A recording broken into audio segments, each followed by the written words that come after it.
What's up, y'all? Welcome back. Thanks for tuning in to 88 Fitness Live every Sunday, 12 Eastern Time. Thanks so much for taking time out of your day and tuning in. Today we're talking about busting through plateaus. Everybody plateaus with their strength gains from time to time. We're going to give you the secrets and tips to get past that and bust through. That's right. But first, let me tell you just a little bit about what content you can expect this week. Starting off tomorrow, we had a special request from one of our subscribers, Travis. He asked for a glute hypertrophy video. So I definitely put the best of the best glute building exercises in there. So don't waste any time at the gym doing exercises that aren't effective. Like, you're going to want to hit these 5 really effective exercises for those glutes. And then from there, I think James has one more bicep compound video dropping. I think that might actually complete your compound series. It does. Wrapping up the compound series, one more video, and it's a bicep. Right. Make sure you check it out. Definitely. And then I have one more in my mini series that talks about busting past plateaus. And this one is for the overhead shoulder press. So if you're someone that's been struggling to up the weight in the overhead press, definitely check out this video on Friday. So yeah, that's what you can expect from our channel for this upcoming week. So hopefully you enjoy that. But for now, let's switch back to the topic of the day, busting through plateaus. Yes. So, I mean, I think just about anyone at some point, in fact, you can expect in your training program, at some point, you're going to hit a plateau. And so maybe that means that you just can't go up in weight, or maybe you can't go up in reps. But either one, you are going to experience at one point and another. They both kind of happen at the same time. Yeah, I mean, I can speak from personal experience. I mean, this happens frequently. I know I got really frustrated a few years back because it seemed like no matter how hard I tried, my bench press would never go up. Like, I feel like at one point I could hit like 155, and then it's like from there, it's like, I'm never going to get past this point. What do I do? It's always bench press. Yeah, is that one yours too? I mean, there's other ones. People see this on bicep curls, the overhead shoulder press. I mean, those, in fact, were the ones that we filmed videos for because it is so common. Strongman events overhead press, by the way. Yeah, absolutely. So my personal experience, I think I've told this story before. When I was in the Army, I could bench press 225 pounds for one. It took me 3 years to get to 10. Literally 3 years before I could get to 10 reps on 225 pounds on the bench press. And it was one rep forever, y'all. I was stuck at that one rep. Why one rep? Probably 2 out of those 3 years, I was stuck at one. And then I would go for the second one, and I always needed a spotter. Definitely. So what are, in your opinion, just signs of a plateau? So you got to be careful here because your first indicator or first suspect, I don't know what the right word is here. Your first reason for a plateau is you're overtrained. Okay. So when you know you're plateaued, you can't do another rep or another weight. Right. Or add weight. They happen at the same time. Like I said, I was stuck at one rep, 225 pounds. I couldn't do 226 pounds for one, and I couldn't do 225 pounds for two. Right. So I was stuck, rep and weight stuck. Yeah, for me, like, I guess a really good sign is just that feeling of being stuck despite like how hard and how much effort that you're putting in. I see a lot of hearts flying there. So thank you. I think that's Kylie, but thank you for all those hearts. And, that's actually a really bad feeling to have. It's like, hey, I'm putting this work in, and no matter how hard I'm trying, I can't talk today, I'm not getting anywhere. So nobody really wants to feel like that. Yeah, if y'all caught the story I told before, I used to hate chest day. And that's why I was stuck at 225 for probably 2 years. Right. 225, one rep. And I used to hate training chest. I love it now. But back then I used to hate it because I knew I was going to go as hard as I could for that second rep. But it never went up. Yeah, I mean, you kind of touched on it there. Like, you can start to have this hopeless feeling like, well, what's the point of even training chest if I know I'm not going to be able to get to the sticking point? Because we know, like, by now, at least watching this channel, you have to progressive overload because the body should be able to adapt. Yep, it's very frustrating. So yeah, it's very frustrating, but you know what? We're here to tell you that you absolutely can get past those plateaus. So hopefully we can highlight some strategies here for you guys today. Yeah, I mean, if you're discouraged right now and you're listening, just think about, I can bench press almost 500 pounds now. Right. So 220, stuck at 225 to 475, y'all. So keep that in mind. So the first kind of strategy I have for you is just to stick with your current plan. So a lot of times, like, people are like, hey, I'm stuck. That means I'm just going to switch out my program altogether. Like, you know what? Like, building strength takes time, y'all. So like, really look at how much time have you been putting the effort in and trying to overcome that lift. Yeah. And what do I always say? You want to get better at bench press? Start bench pressing. Yeah. Don't go there and do cable flies. Not yet. Right. To help your bench press. Start doing bench press. So I don't know where this came from, but somewhere along the way throughout the years, people started to hype this idea of like every workout, you got to do a different like exercise to like trick your body and to make the gains. That's not true, y'all. Like, that was big time. Yeah. It was keep your body guessing. So your body only adapts once, which is true. So you have to do different exercises. Right. The part that's not true is you do the same exercise, you just add a weight or a rep. Right. That's how you progressively overload. You don't have to change the exercises to get your body to adapt. I mean, just imagine that. Like, imagine you're some kind of other athlete trying to be proficient. Maybe you're on a bobsled team, right? Well, you're not going to all of a sudden go do some other event trying to get better at bobsled. Like, come on, guys.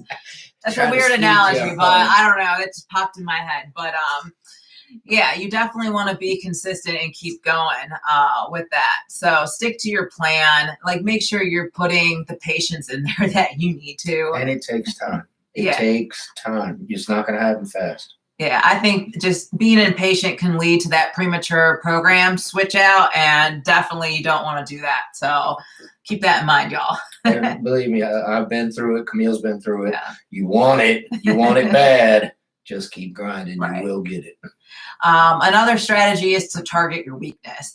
And I think, a lot of times maybe you have to be a little more of experienced lifter to recognize where the weakness is. So a good example is like, we're talking bench press. We've been talking that one. Like, where's the sticking point, right? Is at the bottom? Is at the top? Right. Somewhere in the middle. Yeah, you're going to train differently to fix those sticking points. Right, exactly.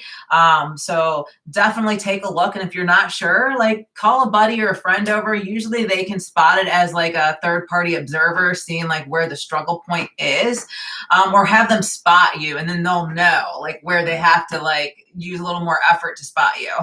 And then you can address that balance. So like, maybe it's actually a shoulder weakness. Like, maybe you have weak shoulders and that's preventing you from hitting that bench. Or maybe it's weak triceps. Right. So you have to have the knowledge and break down the lift to realize where you're failing. Right. And with bench press, most of the time it's going to be shoulders, triceps. I mean, usually I think people are just so impatient, they don't even take the time to figure out what might be the weakness, or maybe they're just not educated enough to start picking up on it. So hopefully you like those 3 videos we dropped related to these topics. And if there's another lift that you're doing that you're stuck at and you want to see us kind of talk through, like, how do you overcome that plateau, like, let us know and we'll film that for you. Another example would be barbell curls. Is your bicep failing or is your forearm failing? Right. Because you're going to train 2 different ways to get past that plateau. Exactly. You have to know where you're failing at. Right. Absolutely. Another thing I think people don't think about too is like putting effort into moving in multiple planes. So if you're always doing, your exercises using the same exact movement pattern, sometimes just adding in a new movement pattern in a different direction can build up strength in a different way. And then when you come back to that original movement pattern, you're like, oh, okay, like, I'm not stuck anymore. Great way to get your bench up is do incline bench. Yeah, see, like, you're lifting slightly differently. And another thing to think about too, like, if you're always doing the lift the same exact way, you have a lot of wear and tear, like using those muscles and those joints and those ligaments in that manner. So maybe give them a break and do something else for a little bit in a different way, and then come back to that. And then you'll be like, oh, okay, I can do this now. Another technique I would say is just incorporating more time under tension. I think this teaches you to recruit more muscle fibers and to provide more stimulus to them for a longer period of time, which can really help with building strength. 100%. Yeah. Slow your rep down. Yeah, I think like the harder you're working, the more muscles that you're trying to recruit to do the lift, because your body's like, man, Camille wants me to lift this for longer. What are we going to do? We're not going to fail, right? So you're going to adapt. Yeah, you're going to adapt. So it's really great at enhancing the muscle growth that you need. And it's pretty good for building up strength and endurance too. Sometimes it's just like a matter of taking a step back and doing strength training to be able to lift the heavier weight. Good point. Bodybuilders train for hypertrophy, not necessarily strength. So if you want to get past that plateau, maybe do a strength training for a little while. Absolutely. 6 to 8 week strength program. Yeah. So definitely slow down those movement, y'all. Like, don't just blow through your reps. Take your time, build the strength up, and then keep going back and see if you can actually do it. I think a lot of times just focusing on time under tension gives you this like mindfulness that you typically don't have when you're lifting. Agreed. So yeah, you can feel the muscles working more. You get a better mind and muscle connection, and there's more time under tension, so your muscles are working for a longer time. Absolutely. And then I know one strategy, this is one of James's favorite, intensifying techniques, y'all. So if you're really stuck, there's ways that you can incorporate different intensifying techniques, and hopefully that will build up the strength that you need to bust past that plateau. Unfortunately, you're going to need a training partner for most of these. Yeah. So, I mean, one easy one, maybe you don't need one for, is supersets. So if you've been doing all single sets of 6 to 12, try pairing a very similar exercise in there. Yes. So a good example is maybe you're doing flat barbell bench press. So maybe you actually add a hex press in as a superset. So one of my favorites is to load up the bench press on the barbell, your max weight. So you're doing 1 rep with max barbell bench press, and then do the dumbbell bench press immediately after for 10 reps. That's one of my favorite supersets. And that's a great one, because when you switch the dumbbells, you're actually able to go a lot deeper. You have more range of motion, which means more time under tension. So it's an intensifying technique from multiple perspectives. Correct. And it's max weight on your first rep. So you are pre-exhausted like crazy. So you're not going to be able to do your normal weight on your dumbbells. Keep that in mind. But you should be trying. Right. And for me, because my shoulders is usually one of my sticking points, I like the hex press, because I'm getting a lot of front delt activation in that hex press while still keeping my chest engaged. So it's training my shoulders how to help my chest complete the lift. Yeah. So that's a really great superset as well. Another common technique could be a drop set, right? So, man, you're doing that bench and you're stuck. Well, drop weight slightly and keep going. Keep going. Yeah, it's basically extending your set out. It's exactly what it is. You're extending your set. After you reach failure, you're lighting the weight and keep going. So you keep extending that set. Right. And so that teaches your muscles how to keep going even though they're fatigued. It forces you to recruit other fibers and definitely other muscle groups even sometimes to help assist, and so you can build up that strength. And if you like a pump and you like a burn, there ain't nothing like drop sets. Right. In fact, y'all, we have an entire playlist of intensifying techniques, because there's definitely more than we're going to even mention today. True. And I've met many, many, many guys that say, I train for the pump. Well, if you're training for the pump, go in there and hit your drop sets, baby. There you go. Nothing will pump you better than that. And I forgot to mention, even though we're talking about a topic here, you can always ask us any questions that you may have. Like, we will always come prepared with a topic, but we really enjoy answering questions that you have. So if you have them, just fire them away in the chat. We're here for y'all. So fire away your questions. You're more important than what we're talking about here. So. All right. What's another intensified technique that rest you like? Pause. Oh, that's a good one. Why do you like rest pause? Rest pause, you use your max weight. Let me explain what rest pause is first. You find your max, when we're going to stick with bench press. Your max bench press. You do it for 1 rep. Bam! Rack it. Count 10 seconds. 10, 9, 8, 7. That's the pause. 6, 5, 4, 3, 2, 1. Then you hit another one. Right. Bam! Then you rack it 10 seconds. You do that 4 times. So it's 4 reps with your absolute max weight. So you just maxed out 4 times with only a 10-second break. Now you're going to need a Right. spotter because Yes. you're probably not going to get past 2 reps of this. Yeah, and there's different ways you can do it, y'all. I mean, you could go, until you fail and then Extend the rest set. 10 seconds, Yep. do it again until you fail, rest. It's basically extending the set. It is. That's kind of a weaker version of rest pause. The max weight, that's going to pretty tax intense. your body and bust through the plateaus like Right. nothing else, man. I can tell you that right now. That is one of the hardest intensifying techniques out there. You're using your max weight. Just keep that in mind. If you're not using your max weight, you're not doing rest pause correctly. That's true. Max weight, and then you hit it for 4 reps. Sounds good. Another great one is just negatives or eccentric training. This is where you definitely need that buddy to help you out. So you're focusing on the lowering portion of the lift, which you're stronger in the lowering portion of the lift. Yep. So if bicep curls is what you're plateaued on, you have your training partner help get that weight up, and then you fight it the whole way down, which is putting a whole lot of tension on your biceps. So you can really overload them and hopefully adapt and build them bigger. If I had to rank them, negatives and rest pause are definitely 1 and 2. Which one's 1 and which one's 2 is debatable. But if you want to bust through plateaus, negatives, rest pause. I'm going to have to give the nod to negatives because you should be doing a weight you can't do. Right. It's a weight you can't lift. You can only lower it, and you need a partner to help you lift it back up. So your muscles, even your skeletal system, your nervous system's getting used to a weight that you can't do. Right. So eventually your nervous system's going to grab that weight and say, oh, I've done this. Right. I can do it. Boom. Oh, well, now we got to add weight. Yeah, absolutely. And just be careful, like how much you work the negatives in. They're very taxing, like you said, on your nervous system. So like, that's not something you want to do every single set, every single exercise. Like be strategic on that one. Sure. And if you remember, the very first thing I said is overtraining. Take a rest. Before you think you hit a plateau, take a rest and come back. Well, that brings us to our next topic. Oh, dang. Deload week.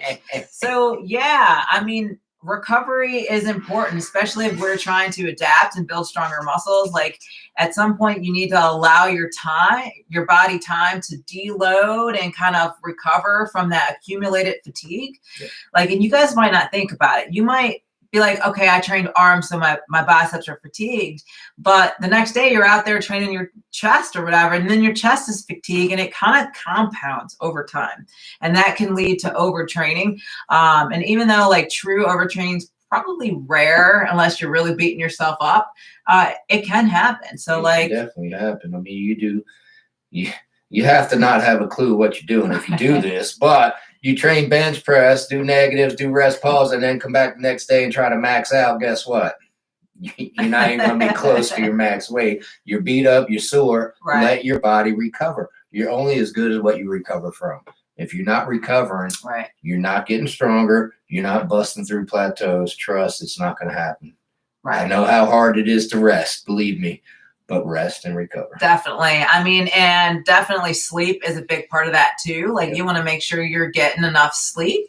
It's really important for just muscle repair and growth. Like most of the growth or all of the growth for your muscles is done outside the gym. Yes. Right. So like you really need to emphasize that part as well, because it's almost more important in a way. I've told this story before, and I'll never forget Winning Strength. Winning Strength says, man, these guys buy protein, creatine, pre-workout, you name it, it's covered. But you mentioned the word sleep. And they go, what? What are you talking about, sleep? No, I don't take a sleep supplement. So you take a supplement for everything under the sun except for the number one recovery thing, sleep. Yeah, and I see we have a question there from Kylie on how long should I recover for? Great question. It's very individualized. Like, I don't think I can answer that for you. I know for me, like my preference is not working out again until I'm no longer sore or feeling fatigued. Others, maybe don't have that luxury or won't rest for quite that long. But you want to make sure that whatever you're going to the gym to do the next day or day after, that you can hit like full intensity, hit all of your rep ranges, that you can progressively overload. And if you can't, then you probably didn't rest long enough. True. It's very individualized. Like you said, general rule of thumb is 48 to 72 hours. Right. But you got to realize how you feel. Yeah. if there is one doubt that you can't get 100% or put 100% into that workout because you're sore, because you're tired, because you're beat up, take a rest.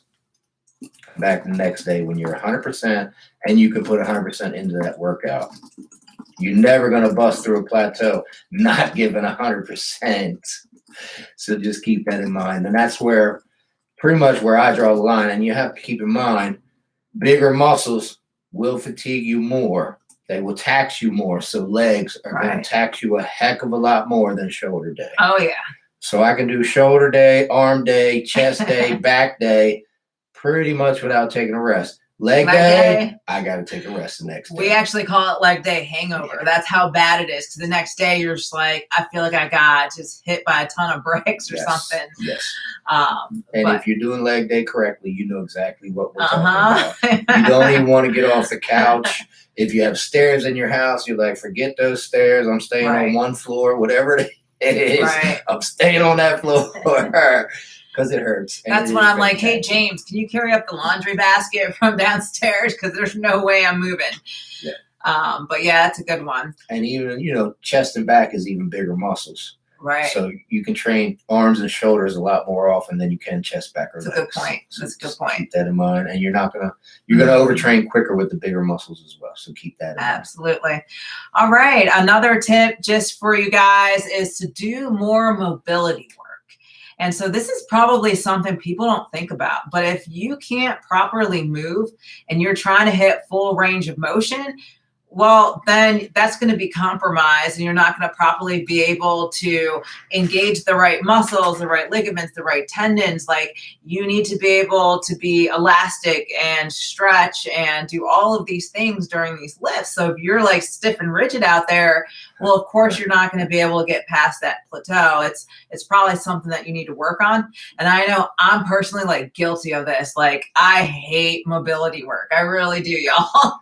But it definitely has a place in there. What do you think about that? I mean, you're talking about busting plateaus. If you can't do the rep correctly, you're not busting plateau. You need to fix the rep first.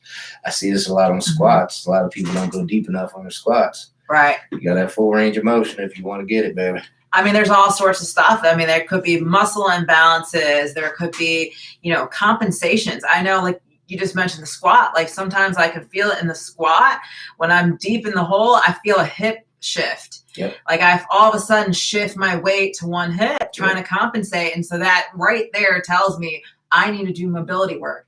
And you can definitely see it. If you're watching someone squat, you'll see them shift that weight. Yeah, it's very common. You should watch the hip shift at the bottom of the rep. But a lot of people do it. And let's back up. We're talking about full range of motion. We forgot about an intensifying technique. One of my favorites, especially to bust through plateau. Partials. We just did a whole live last week on partial reps, and then we forgot it this week. Yeah. So back to the bench press. Right. If you're doing partials, you're doing pin presses for the top of the range of the motion. That's going to strengthen your triceps. So if you're sticking points at the top, you're going to do pin presses at the top of the range of motion. If you're sticking points at the bottom, you're going to do dead stop presses. Right. So you come down to the bottom, dead stop, come up halfway, back down. Absolutely. So again, you have to know your rep and know where you're failing. If you don't, ask the trainer. They should be able to help you out. But it's going to take a little while, y'all. Believe me. I was too uneducated and too new when I was in the Army to know what a partial was, a negative was, a drop set was. So I just kept bench pressing. That's all I did. I just kept. It's probably why it took me 3 years to add the reps. But I didn't have the education back then. I didn't have the experience back then. I was brand new, et cetera, et cetera. Now I know, hey, I was failing at the top. Let me do pin presses so I can get past this plateau quicker than before. Absolutely. And if I had to rank them, partials are way up there. Oh, yeah, that's a great one. To get past your plateaus, they might be number one. Partials, negatives, rest pause. Absolutely. Going back to the mobility work, like another thing too is like building up that neuromuscular efficiency too. I think a lot of times, especially with beginner lifters, you're just going through the motions, but you literally have to teach your body how to fire those motor neurons, like to get the muscles to activate. So if you're struggling to deadlift and increase weight, you might have underactive glutes or something because you can't officially recruit those muscles. Yes. So sometimes taking a step back and focusing on some of those foundational exercises are really key to getting past that sticking point. I think you really hit it with neural pathways there. If you ask me to do a clean and jerk or any Olympic lift, I'm going to do a lot lighter than you think. Right. Because I never do them. Right. I'm very strong. I can deadlift. I can bench press. Right. I can squat huge weights. But you tell me to clean and jerk or a snatch, any Olympic lift, guess what? I'm lightening the weight because I'm not used to it. It's a very technical lift. Right. My neural pathways aren't used to the lift. No way. I'd have to train probably 6 months before I'm even close to what my max weight would be. I'm sure. Just to get used to the lift and the neural pathway of the lift. Yeah. So if you're a beginner or even just intermediate and you're finding yourself stuck, take the time, take that step back and work on those foundational exercises and things. Everything's fundamentals, man. Yeah. Well, that was a lot. But if I had to go back and kind of summarize, what are the most important, strategies for overcoming that plateau? One, I would say consistency. You have to do the exercise to get better at the exercise. So make sure you're being patient. I shouldn't have to say it. Shouldn't have to say that one. But I see it all the time, right? Don't just keep changing your program out, changing your exercises out. Yep. Focus on those basic lifts, whatever you're getting stuck on, and try. Stay consistent. Yeah. The other one would probably be, use some of those intensifying techniques. 100%. Especially the partials and the negatives, right? That's why they're there. Mm-hmm. I mean, they're there for you to bust through your plateaus. Yeah. And then lastly, I would say, don't underestimate recovery. Take that deload week if you need it. Take enough time off in between, and definitely try to sleep as much as you can. Yeah, that's number one. I would. That's the first diagnosis. You're overtrained. Take a week off, then come back and try to bust through that plateau. If you bust through it, you were overtrained. If you're still stuck, now we start doing the intensifying techniques, et cetera. We'll get past the real plateau. But if you're just overtrained, take a break, come back.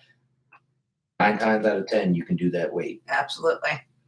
And then, we didn't really talk about this, but I would bring your spotter out there first and make sure you really are stuck, especially on the bench press. Sometimes we just get in our own heads, y'all. It's mental block. And it's a mental block. You're like, I can't do it. But you know what? You can. So get that person there to cover you in case you can't, and try that weight and go for it. Go all in. You probably can do it. Yeah, you see it all the time. I mean, I see guys rep 315 like it's nothing. And then you put 405 on there and it's stuck. And I'm like, dude, come on. That's a mental block. You just did 315 for 20. Right. I know you can press 405 for 1, but for some reason in your head, you're saying you can't. I know a lot of clients, this is why they get trainers. They'll come to me and they'll do leg day and they're like, I never knew I could squat or leg press this much weight. And it's yeah, because now you have someone looking at you saying you can do it. I know you can do it. So go ahead and do it. And what do you know? You do it. So. And it's a safety thing. If you got a spotter, you can try it. Yeah. If you don't have a spotter, I don't advise you even try it because you're going to get the bar stuck on your neck or your chest. Don't do that. It's embarrassing. But someone's always there to help you out, even if that is the case. Grab staff. Yeah. I worked at gym, worked in the fitness industry forever. Staff is there to spot you. So if you ask for a spot from staff, they should help out. 100% should go out there and help you out. All right. Well, that's all I really have today. Anything else to add in there, James? Keep grinding, man. Like I said, I got past my plateau with just grind. Yeah. There was no techniques. There was no educate. There was just grind. So if you keep grinding, you will get there. Right. Just grind them out. Stay consistent. Keep pushing yourself. Absolutely. And definitely keep a lookout for that last part of the mini series of busting past that overhead press plateau. Drops this Friday. And then coming up next week, we actually have a really fun topic. James is going to launch a new series. It's all about old school bodybuilding. Hey. So next Sunday, we're actually going to talk about some of our favorite bodybuilders from the past and the techniques that they used to use. So definitely join us next Sunday, 12 Eastern time, and let's get our old school workouts on, y'all. If you've been watching for a while, you already probably know who we're going to talk about. Probably. There's going to be more than one, obviously. So you probably know one. but we're going to come at you with a couple of them, see who our favorites are and why. Absolutely. As well as the style of old school bodybuilding. So we're going to cover that first, and then we'll talk about our favorite golden era bodybuilder. That's right. All right, y'all. Well, thanks for tuning in, and make sure you join us every Sunday, 12 Eastern Live. Your opportunity to interact with James and I in real time and ask any questions that you may have. All right. Until next time. Bye, y'all.